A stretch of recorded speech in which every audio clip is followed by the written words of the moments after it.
سچ ہے، حق ہے، مگر وہ ماننے سے اگر انکار کرتے، نہیں مانتا اپنی ضد، ہٹ دھرمی، تعصب یا تکبر کی وجہ سے، تو اب اس کے اندر اگر دوبارہ وہی حق کی چنگاری روشن ہوئی تو جو پہلی مرتبہ جیسے وہ حق اس کو عیاں ہوا تھا، دوسری مرتبہ اس کے اثرات کچھ کم ہوں گے۔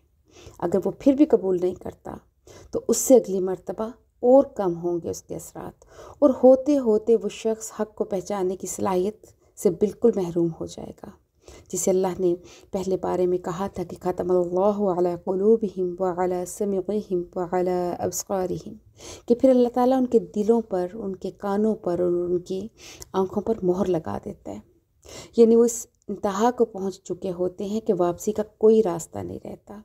تو یہاں پر یہی بات بیان ہوئی کہ اگر پہلی مرتبہ جب ان کو توحید کی دعوت دی گئی، ہدایت کی رستے کی دعوت دی گئی، اگر یہ اس وقت بات مان لیتے تو ہدایت پا جاتے، کیونکہ ان پر حق واضح ہو چکا تھا۔ اب چونکہ انہوں نے نہیں مانا پہلی مرتبہ، تو پھر اللہ تعالیٰ نے ان کے دلوں کو الٹ دیا۔ اب یہ 100 معجزے بھی دیکھیں تو ایمان نہیں لائیں گے، کیونکہ ان کے دل کی آنکھ اندھی ہو چکی ہے۔ اسی لیے اللہ تعالیٰ فرماتے ہیں کہ وَنَذَرُهُمْ، اور ہم نے ان کو چھوڑ دیا فی طغیانہم، ان کی سرکشی میں، یعمہون، اور وہ بھٹک رہے ہیں۔ اب اللہ تعالیٰ فرماتے ہیں کہ یہ لوگ اتنے ضدی اور ہٹ دھرم ہو چکے ہیں کہ اگر ہم ان کی طرف فرشتے نازل کرتے ہیں، وہ ان سے بات چیت کریں تو بھی یہ ایمان نہیں لائیں گے۔ فرمایا وَلَوْ أَنَّنَا، اور اگر بے شک ہم نزلنا الیہم الملائکۃ، نازل کریں ان کی طرف فرشتے، وکلمہم الموتیٰ، اور گفتگو کریں ان کے ساتھ مردے، وحشرنا علیہم، اور جمع کرتے ان کے سامنے کل شیء، ہر چیز، قبولاً، سامنے، ما کانوا لیؤمنوا، نہیں ہیں یہ کہ ایمان لائیں، الا ان یشاء اللہ، مگر یہ کہ اگر اللہ چاہے، ولیکن، اور لیکن، اکثرہم یجہلون، ان کے اکثر جاہل ہیں۔ یہاں جاہل سے مراد ہے جذباتی لوگ، کہ جو عقل سے کام نہیں لیتے بلکہ اپنے جذبات سے کام لیتے ہیں۔ تو مطلب یہ ہوا کہ اگر ان کے سامنے دنیا کی ہر چیز بھی جمع کر دی جائے تو بھی یہ اپنی ہٹ دھرمی کی وجہ سے ایمان نہیں لائیں گے۔ جیسے کہ ایک مرتبہ نبی پاک صلی اللہ علیہ وآلہ وسلم مکہ میں تشریف فرما تھے، آپ کی مجلس میں مومن بھی تھے اور کافر بھی۔ تو ابو جہل آیا اور سب کے سامنے آپ سے کہنے لگا کہ اے محمد، مجھے بتائیں کہ میری مٹھی میں کیا ہے۔ تو آپ صلی اللہ علیہ وآلہ وسلم نے فرمایا کہ اگر مٹھی میں موجود چیز خود بول کر بتا دے تو پھر کیا کرو گے تم؟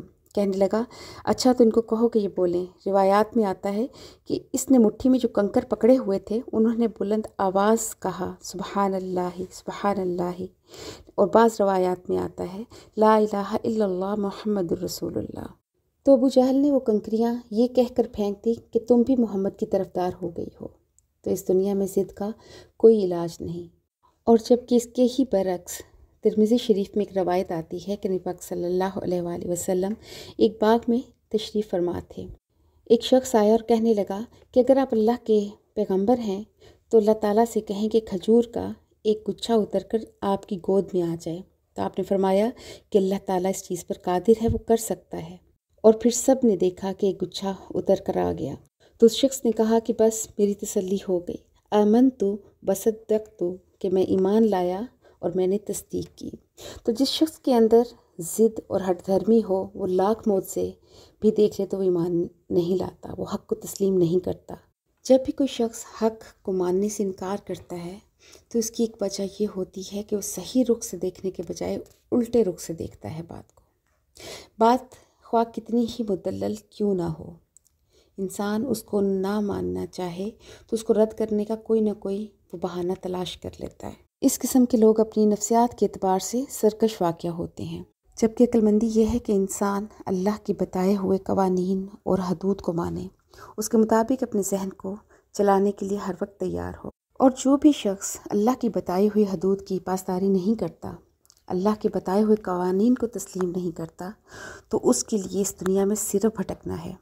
انسان اس دنیا میں اللہ کے بنائے ہوئے قوانین، بنائی ہوئی حدود کی پیروی کر کے ہی منزل تک پہنچ سکتا ہے، اور یہی اصل کامیابی ہے۔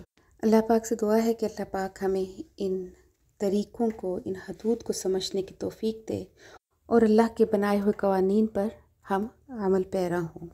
وآخر دعوانا أن الحمد لله رب العالمين.